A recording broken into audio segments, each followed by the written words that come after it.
शांति। 25 अक्टूबर 2025 बाबा के महावाक्य।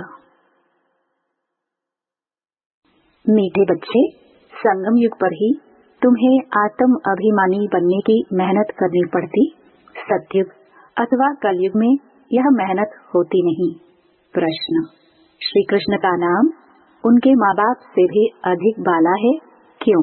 उत्तर: क्योंकि श्री कृष्ण से पहले जिनका भी जन्म होता है वो जन्म योग बल से नहीं होता। श्री कृष्ण के माँ बाप ने कोई योग बल से जन्म नहीं लिया है। दूसरा, पूरी कर्मातीत अवस्था वाले राधे कृष्ण ही हैं। वही सद्गति को पाते हैं। जब सब पापात्माएं खत्म हो जाती हैं, तब गुलगुल पावन नई दुनिया में श्री कृष्ण का जन्म होता है। उसे ही वैकुंठ कहा जाता है। तीसरा, संगम पर श्री कृष्ण की आत्मा ने सबसे अधिक पुरुषार्थ किया है, इसलिए उनका नाम बाला है। ओम शांति। मीठे मीठे रूहानी बच्चों को रूहानी बाप बैठ समझाते हैं। 5000 वर्ष के बाद एक ही बार बच्चों को आकर पढ़ाते हैं। पुकारते भी हैं कि हम पतितों को आकर पावन बनाओ, तो सिद्ध होता है कि यह पतित दुनिया है। नई दुनिया पावन दुनिया थी। नया मकान खूबसूरत होता है। पुराना जैसे टूटा फूटा हो जाता है, बरसात में गिर पड़ता है। अभी तुम बच्चे जानते हो, बाप आया है नई दुनिया बनाने, अभी पढ़ा रहे हैं। फिर 5000 वर्ष के बाद पढ़ाएंगे। ऐसे कभी कोई साधु संत आदि अपने फॉलोअर्स को नहीं पढ़ाएंगे। उनको यह पता ही नहीं है, न खेल का पता है, क्योंकि निवृत्ति मार्ग वाले हैं। बाप बिगर कोई भी सृष्टि के आदि मध्य अंत का राज समझा न सके। आत्म अभिमानी बनने में ही बच्चों को मेहनत होती है, क्योंकि आधा कल्प में तुम कभी आत्म अभिमानी बने नहीं हो। अब बाप कहते हैं अपने को आत्मा समझो। ऐसे नहीं कि आत्मा सो परमात्मा, नहीं, अपने को आत्मा समझ परमपिता परमात्मा शिव को याद करना है। याद की यात्रा मुख्य है, जिससे ही तुम पतित से पावन बनते हो। इसमें कोई स्थूल बात नहीं है, कोई नाक कान आदि नहीं बंद करना है। मूल बात है अपने को आत्मा समझ बाप को याद करना। तुम आधा कल्प से हिरे हुए हो देह अभिमान में रहने के। पहले अपने को आत्मा समझेंगे, तब बाप को याद कर सकेंगे। भक्ति मार्ग में भी बाबा बाबा कहते आते हैं। बच्चे जानते हैं सतयुग में एक ही लौकिक बाप है, वहाँ पारलौकिक बाप को याद नहीं करते हैं, क्योंकि सुख है। भक्ति मार्ग में फिर 2 बाप बन जाते हैं, लौकिक और पारलौकिक। दुख में सब पारलौकिक बाप को याद करते हैं। सतयुग में भक्ति होती नहीं, वहाँ तो है ही ज्ञान की प्रारब्ध। ऐसे नहीं कि ज्ञान रहता है, इस समय के ज्ञान की प्रारब्ध मिलती है। बाप तो एक ही बार आते हैं। आधा कल्प बेहद के बाप का सुख का वर्षा रहता है, फिर लौकिक बाप से अल्पकाल का वर्षा मिलता है। यह मनुष्य नहीं समझा सकते। यह है ही नई बात। 5000 वर्ष में संगम युग पर एक ही बार बाप आते हैं, जबकि कलयुग अंत सतयुग आदि का संगम होता है, तब ही बाप आते हैं नई दुनिया फिर से स्थापन करने। नई दुनिया में इन लक्ष्मी नारायण का राज्य था, फिर त्रेता में राम राज्य था। बाकी देवताओं आदि के जो इतने चित्र बनाए हैं, वह सब है भक्ति मार्ग की सामग्री।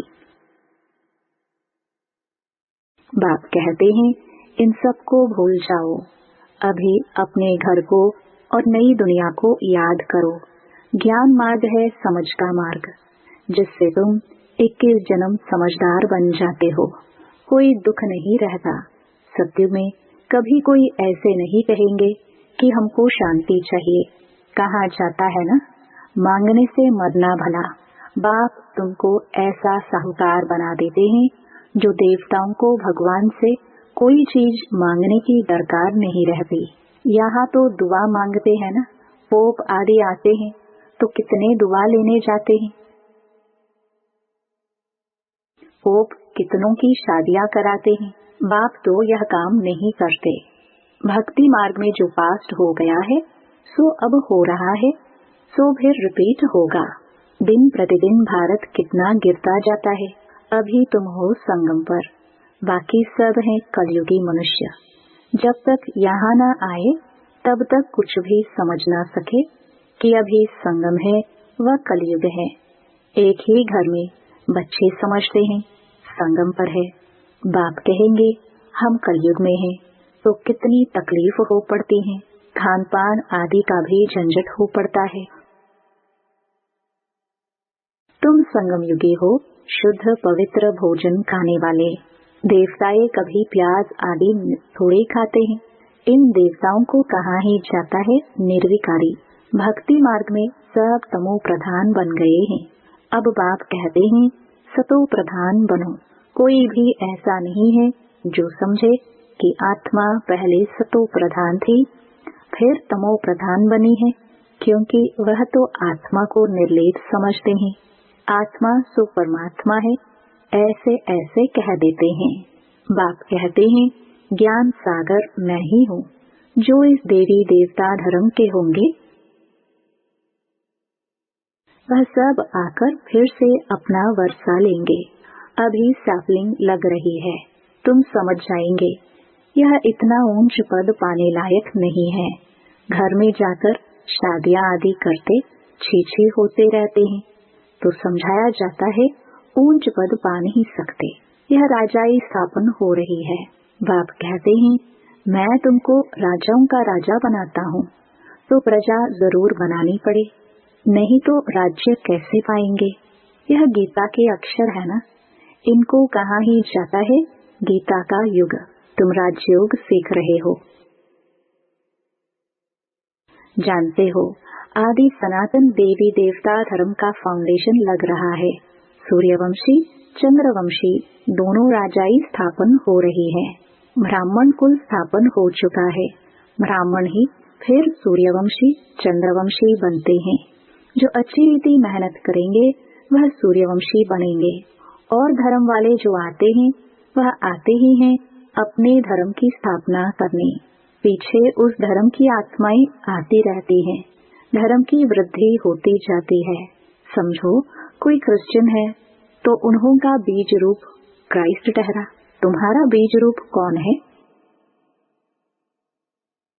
बाप, क्योंकि बाप ही आकर स्वर्ग की स्थापना करते हैं ब्रह्मा द्वारा। ब्रह्मा को ही प्रजापिता कहा जाता है, रचता नहीं कहेंगे। इन द्वारा बच्चे एडॉप्ट किए जाते हैं। ब्रह्मा को भी तो क्रिएट करते हैं ना। बाप आकर प्रवेश कर यह रचते हैं। शिव बाबा कहते हैं तुम मेरे बच्चे हो। ब्रह्मा भी कहते हैं तुम मेरे साकारी बच्चे हो। अभी तुम काले चीची बन गए हो, अब फिर ब्राह्मण बने हो। इस संगम पर ही तुम पुरुषोत्तम देवी देवता बनने की मेहनत करते हो। देवताओं को और शूद्रों को कोई मेहनत नहीं करनी पड़ती। तुम ब्राह्मणों को मेहनत करनी पड़ती है देवता बनने के लिए। बाप आते ही हैं संगम पर। यह है बहुत छोटा युग, इसलिए इनको लीप युग कहा जाता है। इनको कोई जानते नहीं। बाप को भी मेहनत लगती है, ऐसे नहीं कि झट से नई दुनिया बन जाती है। तुमको देवता बनने में टाइम लगता है। जो अच्छे कर्म करते हैं तो अच्छे कुल में जन्म लेते हैं। अभी तुम नंबरवार पुरुषार्थ अनुसार गुलगुल बन रहे हो।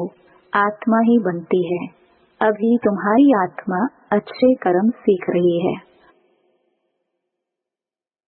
आत्मा ही अच्छे व बुरे संस्कार ले जाती है। अभी तुम गुलगुल फूल बन अच्छे घर में जन्म लेते रहेंगे।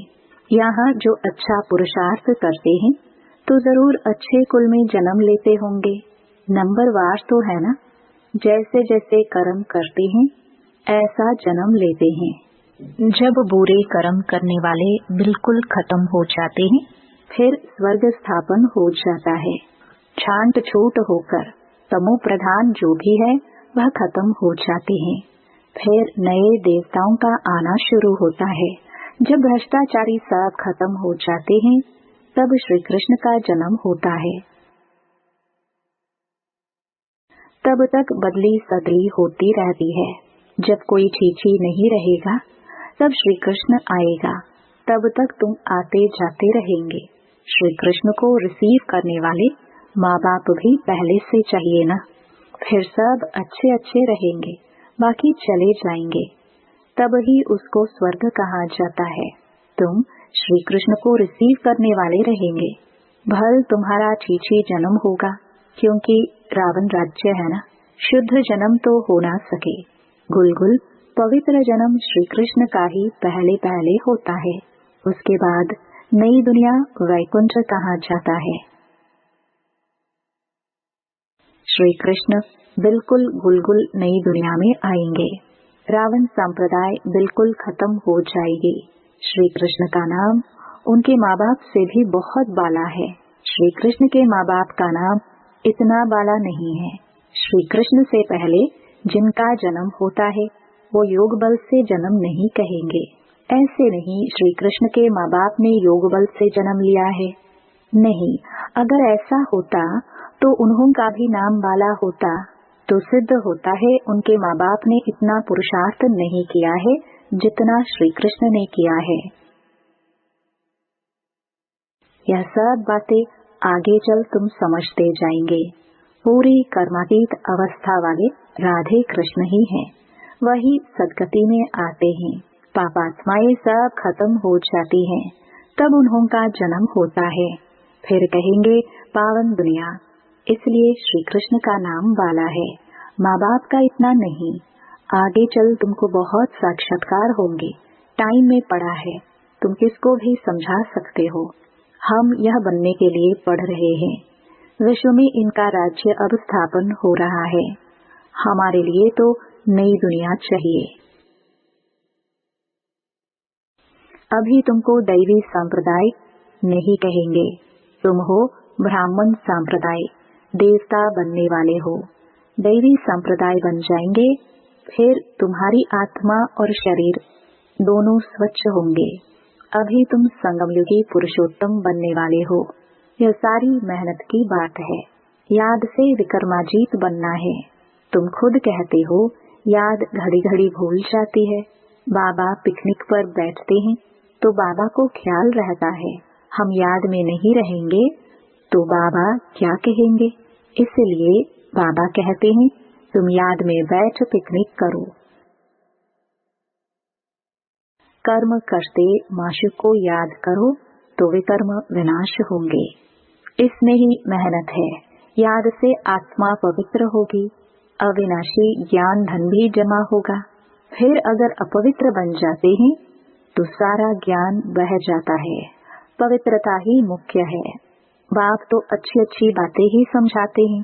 यह सृष्टि के आदि मध्य अंत का ज्ञान और कोई में भी नहीं है। और जो भी सत्संग आदि है वह सब है भक्ति मार्ग के। बाबा ने समझाया है भक्ति वास्तव में प्रवृत्ति मार्ग वालों को ही करनी है। तुम्हारे में तो कितना ताकत रहती है। घर बैठे तुमको सुख मिल जाता है। सर्वशक्तिवान बाप से तुम इतना ताकत लेते हो। सन्यासियों में भी पहले ताकत थी, जंगलों में रहते थे। अभी तो कितने बड़े बड़े फ्लैट बनाकर रहते हैं। अभी वह ताकत नहीं है। जैसे तुम्हारे में भी पहले सुख की ताकत रहती है, फिर गुम हो जाती है। उन्हों में भी पहले शांति की ताकत थी, अब वह ताकत नहीं रही है। आगे तो सच कहते थे कि रचना और रचना को हम नहीं जानते। अभी तो अपने को भगवान शिवोहम कह बैठते हैं। बाप समझाते हैं इस समय सारा झाड़ तमो प्रधान है, इसलिए सभी का उद्धार करने मैं आता हूँ। यह दुनिया ही बदलनी है। सब आत्माएं वापस चली जाएंगी।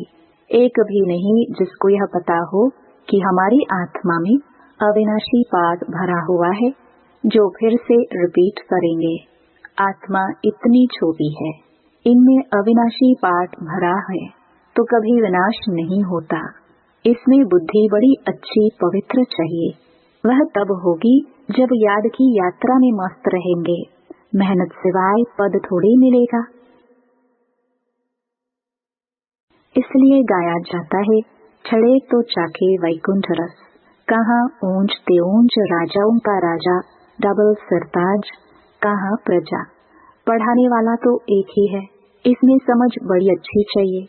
बाबा बार बार समझाते हैं, याद की यात्रा है मुख्य। मैं तुमको पढ़ाकर विश्व का मालिक बनाता हूँ, तो टीचर गुरु भी होगा। बाप तो है ही टीचरों का टीचर, बापों का बाप। यह तो तुम बच्चे जानते हो। हमारा बाबा बहुत प्यारा है। ऐसे बाप को तो बहुत याद करना है, पढ़ना भी पूरा है। बाप को याद नहीं करेंगे तो पाप नष्ट नहीं होंगे। बाप सभी आत्माओं को साथ ले जाएंगे, बाकी शरीर सब खत्म हो जाएंगे। आत्माएं अपने अपने धर्म के सेक्शन में जाकर निवास करती है। अच्छा, मीठे मीठे सिखिलरे बच्चों प्रति माता पिता बाप दादा का याद प्यार और गुड मॉर्निंग। रूहानी बाप की रूहानी बच्चों को नमस्ते। धारणा के लिए मुख्य सार। पहला, बुद्धि को पवित्र बनाने के लिए याद की यात्रा में मस्त रहना है। कर्म करते भी एक माशुक याद रहे, तब विकर्माजीत बनेंगे। दूसरा, इस छोटे से युग में मनुष्य से देवता बनने की मेहनत करनी है। अच्छे कर्मों के अनुसार अच्छे संस्कारों को धारण कर अच्छे कुल में जाना है। वरदान, अपनी रूहानी लाइट हाउस द्वारा वायुमंडल को परिवर्तन करने की सेवा करने वाले सहज सफलता मूर्त भव। जैसे साकार सृष्टि में जिस रंग की लाइट जलाते हो वही वातावरण हो जाता है। अगर हरी लाइट होती है तो चारों ओर वही प्रकाश छा जाता है। लाल लाइट जलाते हो तो याद का वायुमंडल बन जाता है। जब स्थूल लाइट वायुमंडल को परिवर्तन कर देती है तो आप लाइट हाउस भी पवित्रता की लाइट व सुख की लाइट से वायुमंडल परिवर्तन करने की सेवा करो तो सफलता मूर्त बन जाएंगे। स्थूल लाइट आंखों से देखते हैं, रूहानी लाइट अनुभव से जानेंगे। स्लोगन, व्यर्थ बातों में समय और संकल्प गवाना यह भी अपवित्रता है। अव्यक्त इशारे, स्वयं और सर्व के प्रति मनसा द्वारा योग की शक्तियों का प्रयोग करो। कोई भी खजाना कम खर्च करके अधिक प्राप्त कर लेना, यही योग का प्रयोग है। मेहनत कम, सफलता ज्यादा, इस विधि से प्रयोग करो। जैसे समय व संकल्प श्रेष्ठ खजाने हैं, तो संकल्प कम से कम खर्चे हो लेकिन प्राप्ति ज्यादा हो। जो साधारण व्यक्ति 2-4 मिनट संकल्प चलाने के बाद, सोचने के बाद सफलता या प्राप्ति कर सकता है, वह आप 1-2 सेकंड में कर सकते हो। इसको कहते हैं कम खर्चा वाला मशीन। खर्च कम करो लेकिन प्राप्ति 100 गुना हो। इससे समय की व संकल्प की जो बचत होगी वह औरों की सेवा में लगा सकेंगे, दान पुण्य कर सकेंगे। यही योग का प्रयोग है। ओम शांति।